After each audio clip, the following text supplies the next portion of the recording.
Hi guys, if you are a serious aspirant of CUET 2026 and you are also having some problems while attempting mocks, then this video is for you only. Just don't skip this video क्योंकि इस video में unlike other videos आपको मतलब की बात जानने को मिलेगी, वो चीजें सीखने को मिलेंगी जो वाकई में इंपॉर्टेंट है और रूट लेवल से प्रॉब्लम को पता लगाने में हम मदद कर पाएंगे। बहुत सारे स्टूडेंट्स जिन्होंने मॉक दिया ही नहीं है, they will get to know कि मॉक देने का सही टाइम क्या है। बहुत सारे स्टूडेंट जो मॉक दे रहे हैं लेकिन किसी एक मार्क पर आकर के स्टैग्नेंट हो गए, ऊपर नहीं बढ़ पा रहे हैं। हम इन सब पर बात करने वाले हैं क्योंकि शायद जीवन में पहली बार आप किसी कॉम्पिटिटिव एग्जाम या फिर आप किसी एंट्रेंस एग्जाम की तैयारी कर रहे हैं तो आपको नहीं पता है कि मॉक्स को कैसे अटेम्प्ट कर रहे हैं और मॉक्स का कितना रेलिवेंस है। मैंने अपने जीवन में 13 एसएसबी दी हैं, 13 सर्विस सिलेक्शन बोर्ड्स जाकर के मैंने 13 एसएसबी दी हैं। 13 बार फेल हुआ हूं, कई बार रिकमेंडेशन हुआ है और उन सभी एग्जाम्स को निकालने के लिए, चाहे वो एनडीए रहा हो, सीडीएस रहा हो, एसएससी सीजीएल रहा हो, मैंने बहुत सारे मॉक्स दिए। सो बीइंग अ एस्पिरेंट मैं जानता हूं कि कितना ज्यादा जरूरी है मॉक्स को देना अगर आप वाकई में अपने मार्क्स को रेज करना चाहते हैं, प्रेशर को हैंडल करना चाहते हैं। और मॉक देने के बाद भी प्रेशर होता है, उन सभी पर हम बात करने वाले हैं। So hi guys, my name is Aditya and I am your English mentor और आज के इस सेशन में we will be talking a lot about mocks. चलिए फिर स्टार्ट करते हैं। सबसे पहली बात तो थोड़ा एग्जाम के बारे में जान लीजिए क्योंकि एग्जाम का पैटर्न जब पता होता है तो आपके लिए इजी हो जाता है कुछ चीजों को स्ट्रेटजाइज करना। अगर आप स्ट्रेटजाइज करने जा ही रहे हो तो बिफोर स्ट्रेटजाइजिंग यू शुड नो कि यार मेरे एग्जाम में ये चीजें इंपॉर्टेंट है। जैसे आपको एक बात तो पता होनी चाहिए, मार्किंग स्कीम क्या है। मार्किंग स्कीम कुछ ऐसी है कि 50 क्वेश्चन है, एक क्वेश्चन सही करने पर 5 मार्क्स मिल जाएंगे, वहीं एक क्वेश्चन गलत करने पर 1 मार्क्स डिडक्ट कर दिया जाएगा। ठीक है, साथ के साथ लैंग्वेज सेक्शन होगा, एक डोमेन सेक्शन है, जनरल एप्टीट्यूड है। क्योंकि हमारे पास अब 25 टू 30 डेज बचे हैं तो मुझे ऐसा लगता है कि मैक्सिमम लोगों को ये बात पता होगी, हम इसे स्किप कर सकते हैं। आगे बढ़े तो सबसे पहले when and how often to attempt mocks, ये एक बड़ा क्वेश्चन था जो मैं अक्सर अपने पेड क्लासेस में बोलता चला आ रहा था कि हम कब अटेम्प्ट करें और कितने अटेम्प्ट करें। क्योंकि सभी के मन में सवाल होता है कितने कर लें कि हम कॉन्फिडेंट हो जाए, कितने कर लें कि हमारे मार्क्स अच्छे आ जाएंगे। You get the answer here only. ठीक है, सबसे पहला फेज 1 जो 3 महीने पहले स्टार्ट होता है, आप उसे भूल चुके हैं तो फेज 1 जा चुका है। फेज 2 भी आपका जा चुका है जब 1 महीना बचा होता है। इवन अगर ये एग्जाम रिस्केड्यूल हो जाता है, थोड़ा आगे बढ़ जाता है, तो हो सकता है ये आपका फेज 2 स्टार्ट हो रहा हो एक तरीके से। तो मिक्स ऑफ सब्जेक्ट मॉक्स देने, फुल लेंथ कंबाइंड मॉक्स देने, है ना, एक हफ्ते में 3 से 4 मॉक देने। और वहीं पर अगर आपके पास 3 से 4 हफ्ते ही बचे हैं, जैसा कि अभी का टाइमिंग है, अगर 11 मई से एग्जाम स्टार्ट हो रहा है, देन आपके पास 3 से 4 वीक्स ही बचे हैं, तो आपको हर एक दिन एक मॉक देने की जरूरत है। बट इवन इफ मैं ये बात बोल रहा हूं कि आपको हर एक दिन मॉक देने की जरूरत है, उसके लिए भी कुछ जरूरतें हैं। सबसे पहली जरूरत, सबसे पहला डू यार ये है कि स्टार्ट इट राइट टाइम। अगर आपने अभी तक 60 टू 70% अपना सिलेबस कवर नहीं किया है तो भी मॉक देने का कोई फायदा नहीं, वो सिर्फ आपके दिमाग को दर्द देगा, आपके मार्क्स बढ़ेंगे नहीं क्योंकि आपका सिलेबस ही अभी 60-70% कवर नहीं है। Start giving mocks only after you have covered 60 to 70% of your syllabus, उससे पहले आई डोंट रिकमेंड दैट। दूसरी बात क्या है जी, दूसरी बात सिमुलेट रियल एग्जाम कंडीशंस, ये बहुत ज्यादा जरूरी है। कई सारी ऐसी गलतियां होती हैं जो हम करने लग जाते हैं। मॉक टेस्ट किसमें दे रहे हो, पीवाईक्यू का पन्ना लेकर के आंसर दे रहे हो, no this is not the right way. Phone में मॉक दे रहे हो, बहुत सारे बच्चों की गलती है, फोन में मॉक देते हैं। होता है कि भैया अपने पास लैपटॉप नहीं, दोस्त का लैपटॉप लो, साइबर कैफे में जाओ, पर लैपटॉप पर ही दो और उस 1 घंटे में इधर जाना उधर जाना नहीं, अपने फोन को दूर रख दो। Just be there in that mock, just feel कि आप उस समय एग्जाम दे रहे हो। अगर आपने मॉक को इस तरीके से नहीं दिया तो आप मॉक को सही तरीके से दे ही नहीं रहो, फिर आपके मार्क्स अच्छे आए बुरे आए वो आपकी हेल्प नहीं करने वाले हैं। यू नीड टू फील कि यार मैं एकदम एग्जाम में हूं और ये 1 घंटा मैं इसको डेडिकेट कर रहा हूं। ठीक है, तीसरी बात एनालिस है ना, एनालाइज, एनालिसिस बहुत जरूरी है। मैं जो मेन प्रॉब्लम समझ पाता हूं उन सभी स्टूडेंट्स की जिनके मार्क्स बढ़ नहीं रहे हैं, जो मॉक दे रहे हैं पर उनके बढ़ ही नहीं रहे, एनालिसिस नहीं कर रहे हैं। और एनालिसिस भी 24 आवर्स के अंदर होना चाहिए। अगर आज आपने 4 बजे कोई मॉक दिया है शाम में, तो अगले दिन के 4 बजे तक, बल्कि मैं बोलता हूं आज के आज करो। अगर रात में मॉक दिया तो अगले दिन 24 घंटे में कर लो। अदरवाइज अगर आज आप आधे दिन में, मतलब शाम 6 बजे से पहले कोई भी मॉक दे रहे हो, तो रात के 10 बजे 11 बजे से पहले उसका एनालिसिस करो।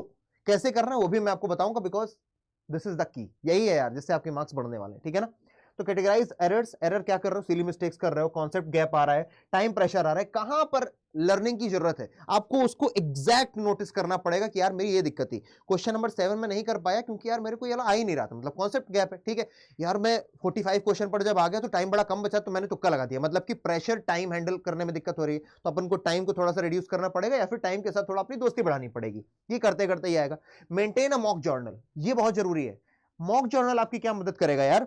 After each mock log scores, अपने स्कोर्स लिखो, कितनी एक्यूरेसी थी ये लिखो, कितने क्वेश्चन सही किए, कितने क्वेश्चन गलत लिए ये लिखो। इससे आपको पता चलेगा कि आप मॉक आफ्टर मॉक कैसे आप इंप्रूव कर रहे हो, and this is really important for us to know. अगली बात है प्रैक्टिस स्मार्ट स्किपिंग, है ना।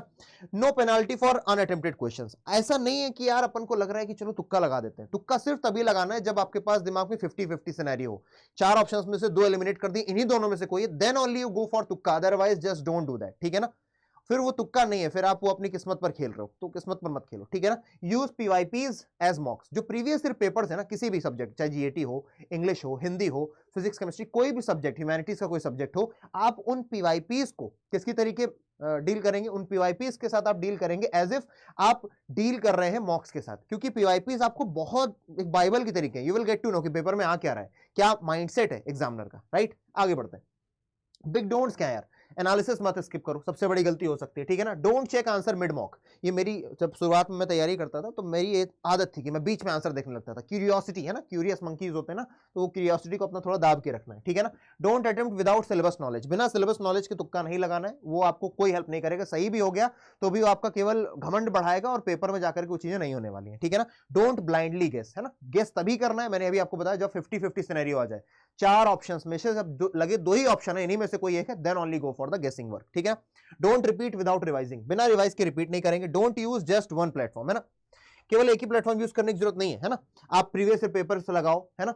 करियर अड्डा के जो मॉक टेस्ट है उनको लगाओ, साथ के साथ जो एनटीए ने आपको क्या बोलते हैं कि सिलेबस प्रोवाइड कर रखा है, या फिर कोई क्या बोलते हैं कि हैंडआउट्स दे रखे हैं, कुछ भी अगर आपको एनटीए का मिल जाता है उसको यूज करो। सिर्फ ये नहीं कि आप पीवाईपीज पे ही लगे पड़े हो, है ना। मॉक्स लगाने, इवन आपको यहाँ पर अड्डा की वेबसाइट पर भी, करियर अड्डा की वेबसाइट पर पीवाईपीज के मॉक्स अलग से मिल जाएंगे और मॉक टेस्ट भी मिल जाएंगे, मतलब दोनों ही मिल जाएंगे अगर आप चाहेंगे तो। आगे आते हैं। Why mock test are non negotiable. ये बात जानना जरूरी है, ये सबसे इंपॉर्टेंट स्लाइड है मेरे हिसाब से। आप आगे जीवन में जितने भी एग्जाम्स दोगे ना, इस बात को याद रखना कि मॉक्स का असल महत्व क्या है। सबसे पहला और सबसे ऊपर लिखा है time management. It trains you to finish 40-50 MCQs in 60 minutes, है ना। कि आप कैसे उस 60 मिनट के अंदर टाइम मैनेज करोगे। टाइम मैनेजमेंट तभी आएगा जब आपने पहले प्रैक्टिस करी हो।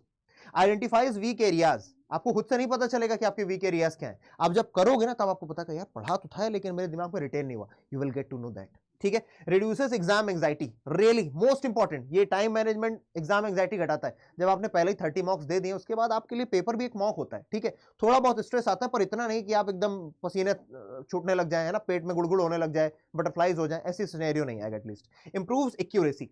अब आप जब जर्नल बनाते हो ना मॉक देने के बाद, तो ये एक्यूरेसी आपको बढ़ाता है। यार पिछली बार मेरी एक्यूरेसी 89% थी, अब मैं 90 को टारगेट करता हूं। तो अब आप धीरे धीरे जानोगे कि यार अपन को फालतू के मार्क्स नहीं चुनने, ठीक है ना। फालतू के मार्क्स नहीं छोड़ने हैं, जो सही है वही करना है। फालतू में गलत क्वेश्चन करके -1 की कटौती नहीं करवानी है, ठीक है। अभी मैं ये भी समझाऊंगा +5 और -1 का जो पूरा गेम है, इसको समझना बहुत जरूरी है।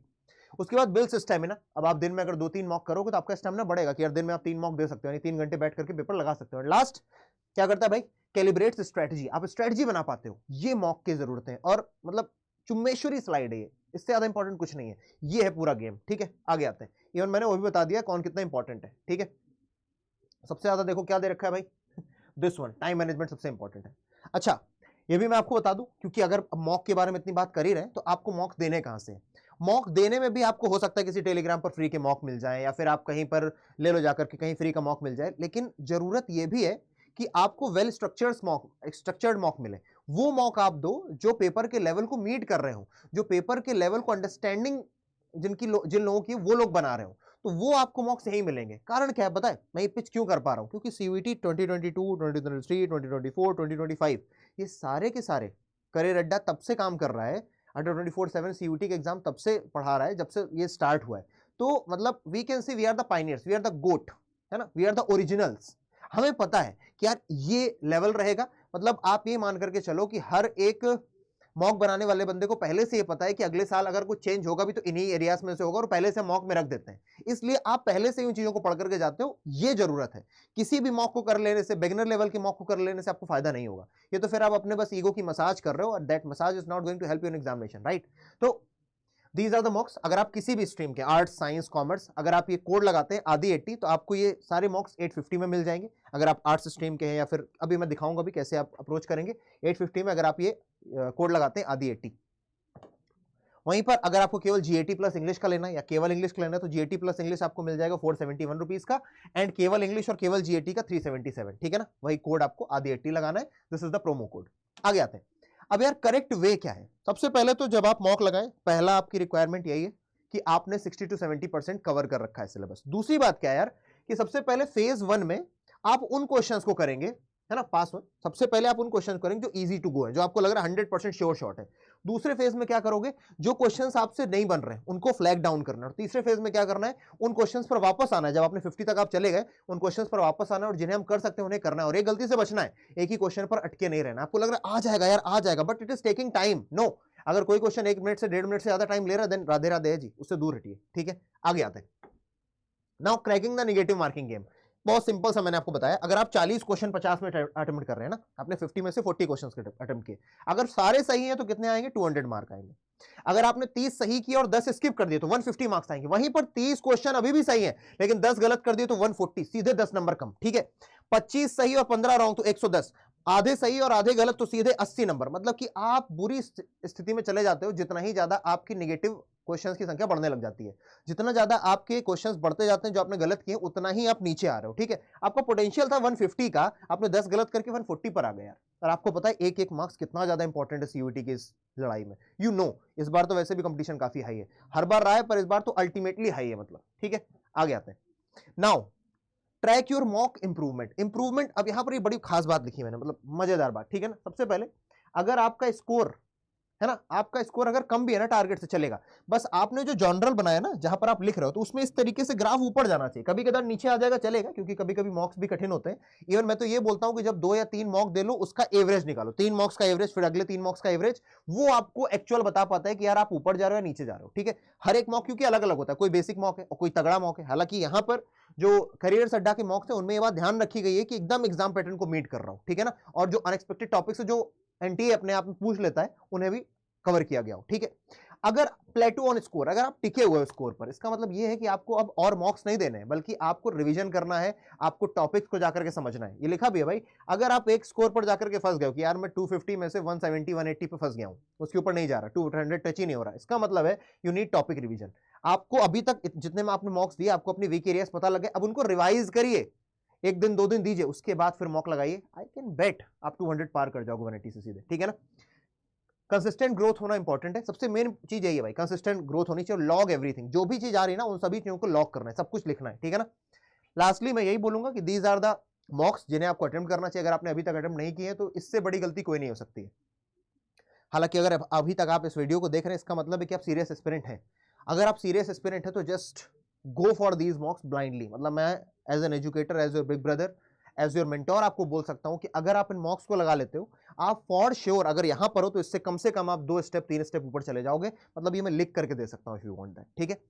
Lastly these are the final checklist. सबसे पहले एनसीईआरटी से फाउंडेशन आपने कवर कर ही लिया होगा अब तक, है ना।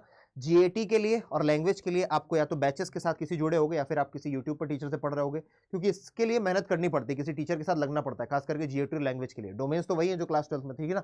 3 पास अटेम्प्ट स्ट्रेटजी मैंने आपको बताई दी है अभी। फिर उसके बाद अपन ने आपको यूज 2-3 प्लेटफॉर्म, है ना, करियर अड्डा है, प्रीवियस पेपर्स है, एनटी ऑफिशियल है, बोर्ड्स प्लस सीयूटी सिंक करके आपने पढ़ाई करी थी। एंड नाउ आपको पता है 11 से 31 के बीच में एग्जाम है, तो मॉक्स की आपको रिपीटेशन को बढ़ा देना है, ठीक है। अब आप कैसे मॉक्स में जाकर के क्या कर सकते हो, कैसे आप उनको एक्सेस कर दे सकते हो, वो मैं आपको बता देता हूं, राइट। आपके पास तो करियर अड्डा का ऐप होगा, ऐप नहीं है तो ऐप इंस्टॉल कर लेना, वहां से थोड़ा एक्स्ट्रा डिस्काउंट मिलता है। अगर आप वेबसाइट से खरीदते हैं या फिर वेबसाइट से आप जाकर के एनरोल करते हैं तो उसमें 1% आपको घाटा होगा, ठीक है। तो आप ऐप इंस्टॉल कर लो। आप आ गए करियर अड्डा की वेबसाइट पर, ऑल कोर्सेज पर गए। मान लीजिए कि मुझे लैंग्वेज और जनरल टेस्ट का लेना है, मैं लैंग्वेज और जनरल टेस्ट पर गया। यहाँ पर मैंने देखा मॉक्स, ठीक है, यहाँ पर मॉक टेस्ट दे रखा है, ये मॉक टेस्ट आ गए जीएटी प्लस लैंग्वेज, मैंने इस पर क्लिक किया। यहाँ पर आपको दे रखा है पहले से कोई कूपन कोड अप्लाई, इसे हटा देना है, बाय नाउ पर जाना है, यहाँ पर कूपन कोड में लगा देना है आपने, यहाँ कूपन कोड पर जाएंगे आदि 80 ADI80, this is the promo code जो आपको मैक्सिमम डिस्काउंट देगा। नाउ यू सी 478 है ना, जो आपको 683 का था वो 478 का हो गया, because you are using this code AD80, ठीक है, ADI80। अगर कोई भी प्रॉब्लम है मॉक से रिलेटेड, कोई और भी क्वेरी है, यू कैन कॉमेंट, है ना। मैं आपकी कमेंट्स का वैसे भी इंतजार करता हूँ। अगर आपको ये वीडियो हेल्पफुल लगा है प्लीज़ मेरे को कमेंट सेक्शन बताना, because that really matters. Take care, जय हिंद, all the very best, and yes, do attempt these mocks. Bye.